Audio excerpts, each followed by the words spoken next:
नहीं, जंगल राज की चर्चा इसलिए की कि चलते हुए मैं रामनगर में एक हमसे नाई समाज का एक व्यक्ति मिला, तो लोगों ने बताया कि भैया इनकी राजनीतिक सूझ बहुत अच्छी है, इनसे जरा पूछिए कि बिहार में क्या दशा है। तो मैंने उससे पूछा कि ये बताइए कि लालू जी और नीतीश जी के राज में क्या फर्क है।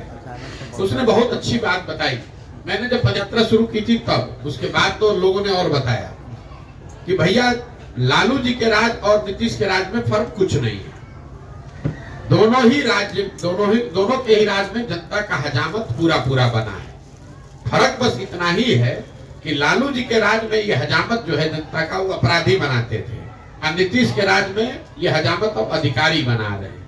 लालू जी के राज में लूट मार का काम अपराधी कर रहे थे, नीतीश के राज में लूट मार का काम अब अधिकारी कर रहे हैं। लालू जी के राज में जो अपराधी था वो शाम होने के बाद गन लगाकर लूटता था, नीतीश के राज में अफसर दिन में कलम लगाकर लूट रहा है। तो फिर उसने कहा कि इसीलिए भैया लालू जी का जो राज था, अगर वो अपराधियों का जंगल राज था, तो जो नीतीश का राज है वो अधिकारियों का जंगल राज है।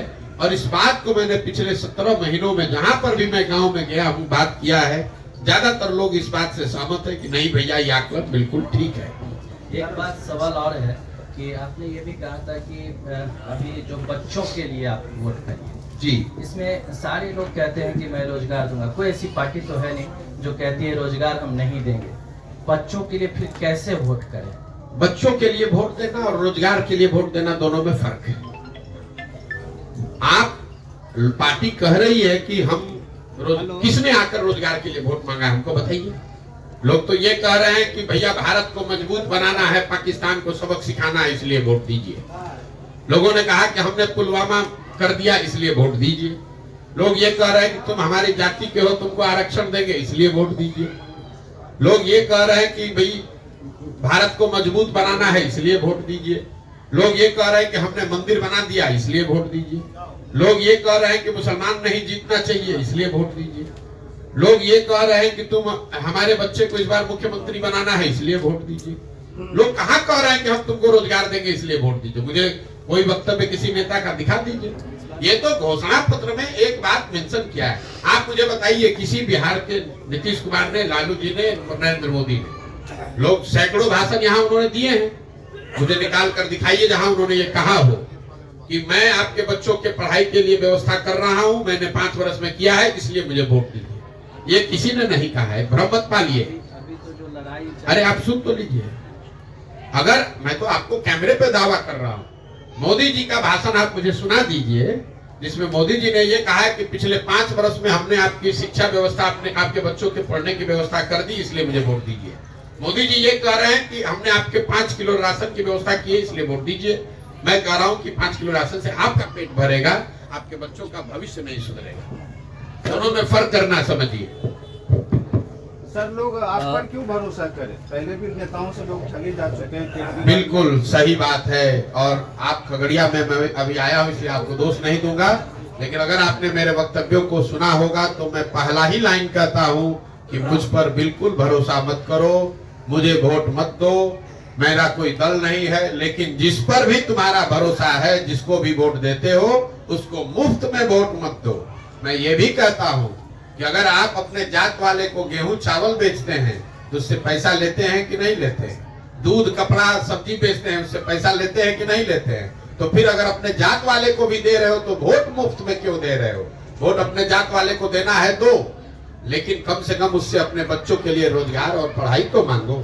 मुफ्त में वोट दोगे तो वोट चाहे मोदी को दो या लालू को दो, नीतीश को दो कि प्रशांत किशोर को दो, नुकसान होगा ही होगा। मैं ये बात बता रहा हूं, मैं किसी को नहीं कहता हूं, मैं सामने से खड़ा होकर कहता हूं कि अगर हम पर भरोसा करके हमको वोट दोगे तो मैं भी कल आपको ठग सकता हूं। इसलिए भरोसा हम पर मत करो, अपने आप पर भरोसा करो, अपने बच्चों के लिए खड़े हो, अपने बच्चों का चेहरा देखकर वोट दो। मोदी, लालू, नीतीश, प्रशांत किशोर का चेहरा देखकर वोट मत दो। सर एक मिनट सर, हिंदुत्व एक मिनट प्रशांत जी, हमको ये बता, अभी जिस तरह से कांग्रेस के नेताओं को हैदराबाद शिफ्ट किया गया, क्या नीतीश जी के लिए मुश्किल बढ़ेगी? देखिए, जब आप 42 विधायकों के साथ कुर्सी पर बैठे हैं तो आपकी प्राथमिकता और आपकी स्थिति कभी भी वो सरकार स्थिर हो ही नहीं सकती है। नीतीश कुमार जब 42 विधायक उनके जीते, तो मैं आपको कैमरे पे कह रहा हूं 2020 में, तब मैं बंगाल में था, मेरी उनसे 2 बार बात हुई। मैंने उनको सुझाव भी दिया कि सर आप मुख्यमंत्री मत बनिए, 42 जब जनता ने आपको नहीं वोट दिया, आप क्यों मुख्यमंत्री बन रहे हैं? और 5 बजे शाम तक ये कहते रहे नहीं बिल्कुल आप सही सलाह दे रहे हैं, मुझे मुख्यमंत्री नहीं बनना है। 6 बजते बजते फिर पलट के भाजपा के साथ बना लिया। फिर उनको लगा कि भाजपा वाले, उन्होंने क्या कहा कि भाजपा वाले मेरा दल तोड़ रहे हैं, इसलिए मैं भाजपा छोड़कर महागठबंधन में जा रहा हूं।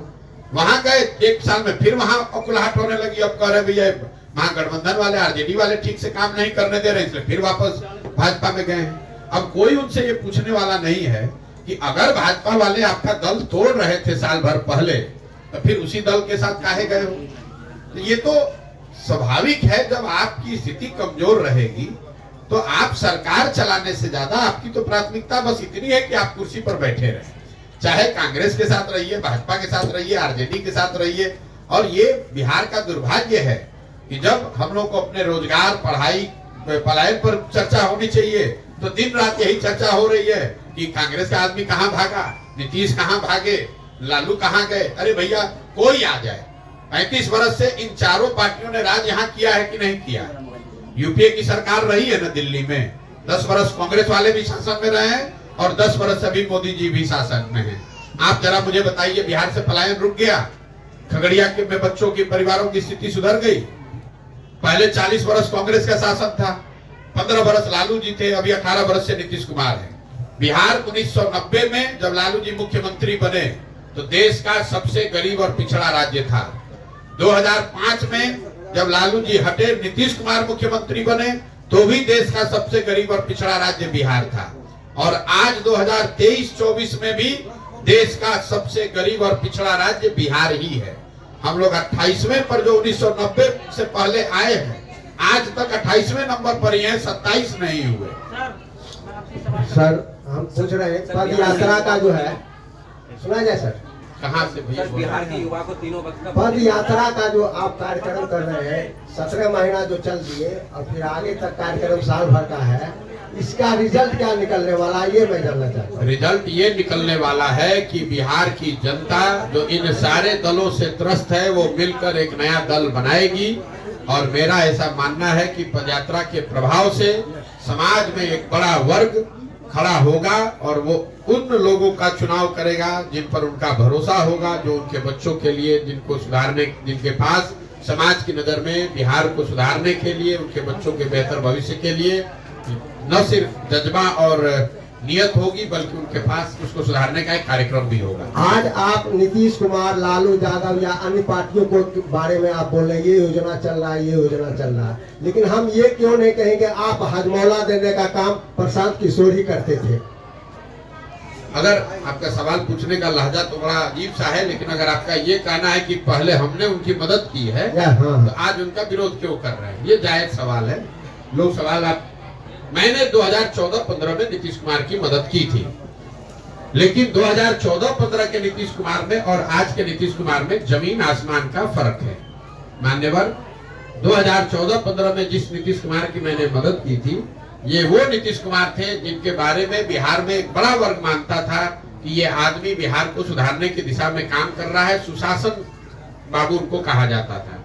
आज जिस नीतीश कुमार का मैं विरोध कर रहा हूँ, पूरे बिहार की जनता मान रही है कि इस आदमी को प्रशासन सुशासन से कोई मतलब नहीं है, अपने कुर्सी से मतलब है, और इनका राज सुशासन का राज, सुशासन न होकर अपराधियों का जंगल राज है। 2014-15 में जिस नीतीश कुमार की मैंने मदद की थी, वो नीतीश कुमार थे जिनका दल लोकसभा 2014 के चुनाव में नीतीश कुमार नहीं हारे थे, उनका दल हारा था। उनके पास 117 विधायक थे, लेकिन नीतीश कुमार ने राजनीतिक मोरालिटी के नाम पर पद से इस्तीफा दे दिया। आज जिस नीतीश कुमार का विरोध कर रहा हूँ, वो नीतीश कुमार है जो चुनाव हार गए। 42 विधायक लेकर जुगाड़ लगाकर, कभी भाजपा का हाथ पकड़कर, कभी लालटेन पकड़कर कुर्सी पर चिपके हुए।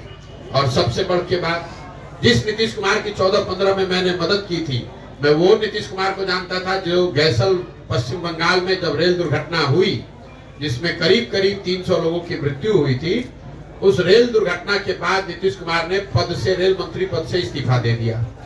जब उन्होंने इस्तीफा दिया, वाजपेयी जी ने इस्तीफा को स्वीकार नहीं किया, तो नीतीश बाबू ने बयान दिया था कि जब हमारे कुर्सी पर रहते हुए 300 लोगों की मृत्यु हो गई तो मैं इस कुर्सी पर कैसे बैठूंगा। मैंने उस नीतीश कुमार का मदद किया था। जिस नीतीश कुमार का विरोध कर रहा हूं, ये वो नीतीश कुमार है कि कोरोना काल में हजारों बिहार के बच्चे, उनकी बलि चढ़ गई, उनकी दुखद मृत्यु हो गई, लाखों बच्चे मारे मारे फिर रहे थे। कोरोना पूरे देश पर संकट था, लेकिन जितना बड़ा संकट बिहार के लोगों को, बिहार के बच्चों को झेलना पड़ा, उतना बड़ा संकट किसी पर नहीं आया। और उस दौर में नीतीश कुमार 1 महीने तक अपने घर से बाहर नहीं निकले। इसलिए उस नीतीश कुमार का विरोध कर रहा हूं। और सबसे बड़ी बात जो आप अंत में समझ लीजिए, जिस लोकतंत्र में हम लोग रहते हैं, लोकतंत्र में 5 वर्ष में चुनाव होता है। क्यों? ये इसलिए होता है कि लोकतंत्र और संविधान आपको ये बताता है कि जिस दल और नेता, विचारधारा जिस पर भी आपका भरोसा है, आप उसके साथ खड़े होइए, उसकी मदद कीजिए, उसको वोट दीजिए। लेकिन वो वोट, वो भरोसा 5 वर्ष के लिए है, जिंदगी भर की बदुआ मजदूरी नहीं है। अगर आपके दिमाग से मैं चलूं, तब तो एक बार आपने वोट दे दिया तो जीवन भर के लिए वही आदमी रहिए, चुनाव कराने की जरूरत क्या है। महोदय, आप तो लोकतंत्र ही खत्म कर देंगे। एक बार आप दे दिए वोट मोदी जी को, तो फिर चुनाव का, फिर वोट बदलने का आपने अधिकार ही खो दिया आपके हिसाब से। तब तो एक बार मोदी जी बन गए प्रधानमंत्री, अब काहे के लिए वोट देने जाते हैं। और अगर मोदी जी ने काम नहीं किया, आपने वोट दूसरे को दिया, जिसका मतलब कि आप धोखा कर रहे हैं। आप धोखा नहीं कर रहे हैं, ये नागरिक होने के नाते आपका कर्तव्य है। इसी से लोकतंत्र चलता है। जब कोई अच्छा कर रहा है या आपका उस पर भरोसा है, तो आप उसके साथ खड़े होइए। जब वो अच्छा नहीं कर रहा है, तो जितनी ताकत से उसकी मदद की है, उतनी ही ताकत से उसको धक्का देके बाहर भी हटाना, ये नागरिक की जिम्मेवारी है। हिंदुत्व के नाम पर, एक मिनट, हिंदुत्व के नाम पर वोट देने वाले जनता को आप कैसे काउंटर करेंगे जो विकास के मुद्दे को प्राथमिकता नहीं देती? मेरे भाई, ऐसा है, ये आपका भ्रम है कि हिंदुत्व के नाम पर या जाति के नाम पर ही वोट पड़ता है। मैंने शुरू में ही कहा, वोट 4 महत्वपूर्ण बिंदुओं पड़ते हैं, उसमें एक हिंदुत्व भी फैक्टर है। पूरे देश में 80% हिंदू रहते हैं। पिछले बार जब लोकसभा का चुनाव हुआ, भाजपा को इतनी बड़ी जीत मिली, तो भाजपा को कुल 38% वोट मिला है। 80% हिंदुओं के देश में अगर भाजपा को 38% वोट मिला है, इसका मतलब है कि आधे से ज्यादा हिंदुओं ने भाजपा को वोट नहीं दिया है। तो काहे आप बेकार घबराए जा रहे हैं? आप करें, कैसे काउंटर करेंगे? हम काउंटर ऐसे करेंगे कि जो हिंदू भाजपा को वोट नहीं कर रहा है, उसको कहेंगे कि तुम आओ और इस नए विकल्प में जुड़ो। और उसके साथ साथ जो हिंदू भाजपा को वोट दे रहे हैं, उनको भी कह रहे हैं कि तुम हिंदू होने के नाम पर कितना दिन वोट देते रहोगे, अपने बच्चों के लिए, रोजगार और पढ़ाई के लिए वोट करो। प्रशांत जी की नजर में बिहार में नया विकल्प क्या है?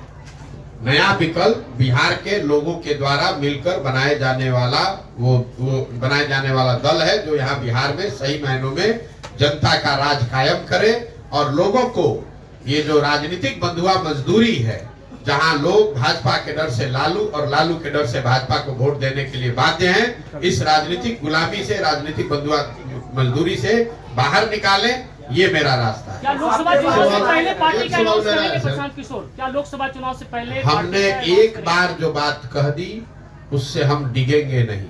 पदयात्रा जब शुरू हुई, उसके 6 महीना पहले 5 मई 2022 को पटना के प्रेस वार्ता में हमने बताया कि पार्टी पदयात्रा खत्म होने के बाद ही बनेगी और इसका कोई समय निश्चित नहीं है। चाहे हमको 1 बरस लगे या पदयात्रा करने में 4 बरस लगे, पार्टी तब बनेगी जब पदयात्रा पूरा हो जाए। और जब बन जाएगी, उसके बाद जो चुनाव आएगा सामने, वो चाहे वार्ड सदस्य का चुनाव हो, मुखिया का चुनाव हो, लोकसभा हो, विधानसभा है, सब लड़ा जाएगा। लेकिन सिर्फ चुनाव लड़ने के लिए आज हड़बड़ी में पार्टी बना दें, तो फिर हमारी दशा भी वही होगी जो दूसरे लोगों की है। जब चुनाव आया, दल बना लिया, 4 आदमी झंडा लेकर खड़ा हो गया, ये वो प्रयास नहीं है।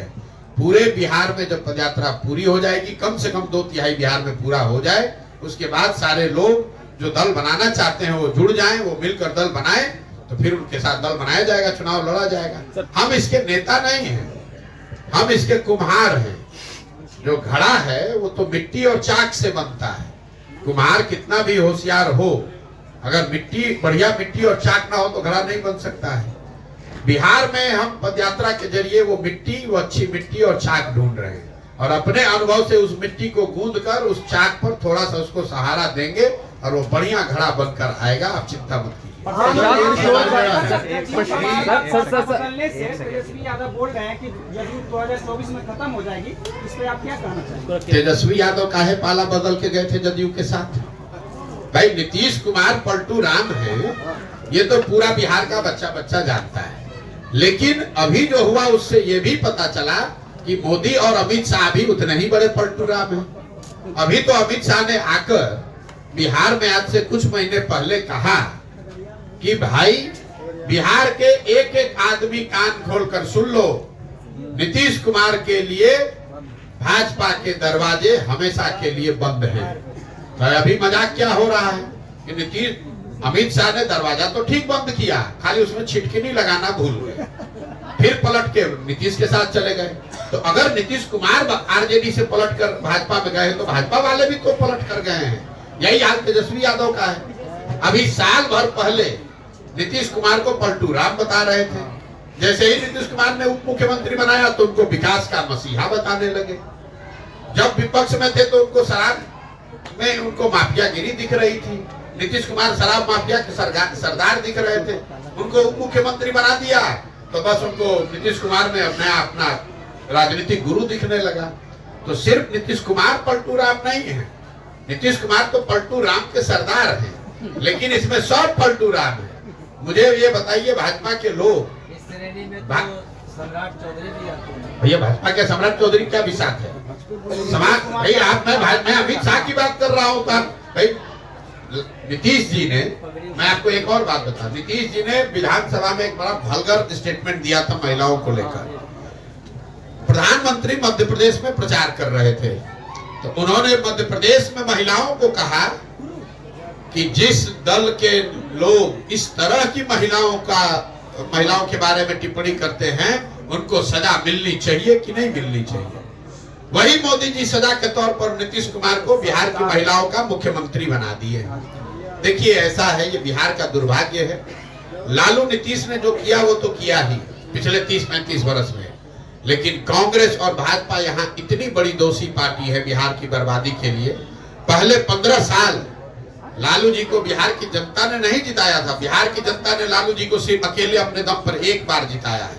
बाकी सारे समय 20-25 सांसदों के लालच में कांग्रेस ने लालू जी को बिहार में जो जंगल राज चलाया उसके लिए कांग्रेस भी उतनी ही जिम्मेवार है। तो जो काम कांग्रेस ने लालू जी के साथ किया वही काम भाजपा आज नीतीश के साथ कर रही है।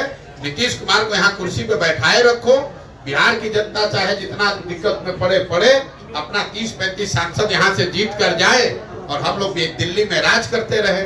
बिहार से 30-35 सांसद सबको चाहिए, लेकिन बिहारी कह के गाली भी सबको देना है। बिहार से वोट सबको चाहिए, लेकिन बिहार के बच्चों की चिंता किसी को नहीं करनी है। दिल्ली में बैठकर कोई कहे कि भाई बिहार का आदमी पलायन क्यों कर रहा है, तो वहाँ बिहारियों का मजाक उड़ाइए, कहिए ये सब तो जाति में बटा हुआ है, ये सब तो बड़ा अनपढ़ अशिक्षित है। बताइए राहुल गांधी यहाँ यात्रा करने आए हैं, अभी 1 महीना पहले जुमा अभी जिस आदमी को मुख्यमंत्री बने 2 हफ्ते नहीं हुआ, उस आदमी की इतनी कुवत है। कांग्रेस का जो मुख्यमंत्री अभी बना है तेलंगाना में, कहता है कि बिहारियों का डीएनए है मजदूरी करने का, उसका इतना कुवत है। और वही राहुल गांधी आकर बिहार में वोट मांग रहे हैं। अगर हम लोग की कुवत मजदूरी करने की है तो हम लोग से वोट मांगने क्यों आ रहे हो भाई?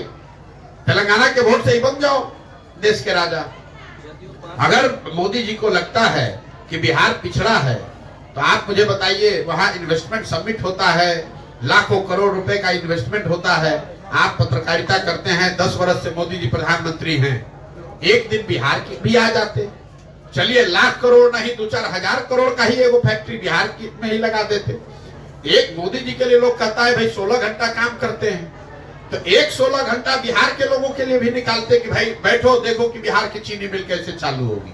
आपको क्या लगता है कि अगर भी मोदी जी आज किसी उद्योगपति को कह दें कि बिहार में चीनी मिल चालू करना है, तो किस उद्योगपति का हिम्मत है कह देगा कि नहीं करेंगे? और जिस गुजरात से 26 MP जीत कर गया, वहां हर 10वें दिन मोदी जी इन्वेस्टमेंट करा रहे हैं, वहां हर 15 दिन जाकर वहां बैठक कर रहे हैं, गुजरात की विकास की चिंता कर रहे हैं, 1 लाख करोड़ का बुलेट ट्रेन बना रहे हैं। और आपका ये खगड़िया कुशेश्वर स्थान का पैसेंजर ट्रेन अभी 40 वर्ष से अदर में अटका हुआ है, किसी ने उसकी बात की? हम लोग 39 MP जिता कर भेजे। तो जब आपको हमको अपने चिंता नहीं है तो मोदी जी और राहुल जी काहे आपका हमारा चिंता करेंगे? लालू नीतीश तो लूटिए रहे, उसको तो बर्बाद किया ही, लेकिन वो गलती बिहार की जनता का शोषण इसलिए कर पा रहे हैं कि भाजपा और कांग्रेस इन लोगों की मदद कर रहे हैं। सर एक सवाल मेरा, चौधरी एक मिनट। रिसर्च किया गया, इसमें आप क्या कहेंगे? पटना में जिस तरह 7 लोग पिटा गया। मेरे भाई नीतीश कुमार जब से मुख्यमंत्री हैं पिछले 4-5 वर्षों में लाठी चार्ज करना, आप ये बताइए किस पर लाठी चार्ज नहीं हुआ है? आंगनवाड़ी वर्कर पर नहीं हुआ, कि शिक्षकों पर नहीं हुआ, कि मुखिया सरपंच पर नहीं हुआ? जो जाएगा उनसे मिलने अपना ग्रीवांस लेके उस पर लाठी चार्ज कराएंगे। पत्रकार पूछेंगे लाठी चार्ज हुआ तो आए ऐसा हुआ है? अच्छा रुको तो अभी पता करते हैं। सर पत्रकार के ऊपर भी लाठीचार्ज हुआ है। सर एक सवाल, पत्रकारों की समस्या पर भी आप बोले, सब समस्या आप बोल रहे हैं, पत्रकार की समस्या पर कोई नहीं उठा रहा है। पत्रकारों की दशा ये है कि आप पूरे समाज की समस्या लिख सकते हैं, बोल सकते हैं, अपनी समस्या नहीं बोल सकते। तो आप लोग दधीची के हड्डी के तरह अपना कुर्बानी करते रहे। आप उठाएंगे आवाज, तो उठा ही रहे। बिहार के लिए आवाज उठा रहे हैं, दलितों के लिए आवाज उठा रहे हैं, पत्रकारों की समस्या पर कोई नहीं आवाज उठा रहा है। हर जगह पत्रकारों की समस्या पर आवाज उठा रहे हैं। जिस तरह सर एक सवाल मेरा है एक मिनट, कि ये जो पद यात्रा प्रशांत किशोर की है, जो बिहार के लिए हर जिलों, हर गांव, हर कस्बों में जाने की जो चर्चा चल रही है, चर्चा चल नहीं रही है, चल ही रही, यात्रा चल रही 17 महीने। दूसरा बात यह है कि ये जो पद यात्रा का जो नया विकल्प बनेगा, चाहे लालू की सरकार हो या नीतीश की सरकार हो, जो विफलता का कारण दिख रहा है, और ये चीज आप खुल के भी बोल रहे हैं, तो इनका क्या विकल्प प्रशांत किशोर होगा या कोई इनका विकल्प जनता का राज होगा, जिसका नाम है जन सुराग। और वो विकल्प लालू नीतीश का नहीं है, वो विकल्प होगा बिहार की गरीबी का। हम लालू नीतीश को यहाँ हटाने नहीं आए हैं, हम यहाँ गरीबी को हटाने आए हैं। हमारी लड़ाई लालू नीतीश मोदी और राहुल गांधी से नहीं है, हमारी लड़ाई यहाँ की गरीबी और पिछड़ापन से। इनका कोई चेहरा साफ हुआ है? इनका कोई चेहरा निकला है क्या विकल्प? भैया ऐसा है कि दही आप जमाते हैं ना, दही में मक्खन है, आपको दिखता नहीं है, लेकिन जब उसी दही को आप मखते हैं तो उसमें बढ़िया सुंदर सफेद मक्खन निकल के आ जाता है। हमको पूरा समाज को मत लेने दीजिए बिहार को, अपने आप आपको मक्खन भी दिखेगा, और इसी समाज से वो निकला हुआ होगा, जो समाज की मदद से मक्खन निकलेगा वही यहाँ की व्यवस्था। जिस तरह से अभी मांझे जी अब चलिए पूरा दिन आप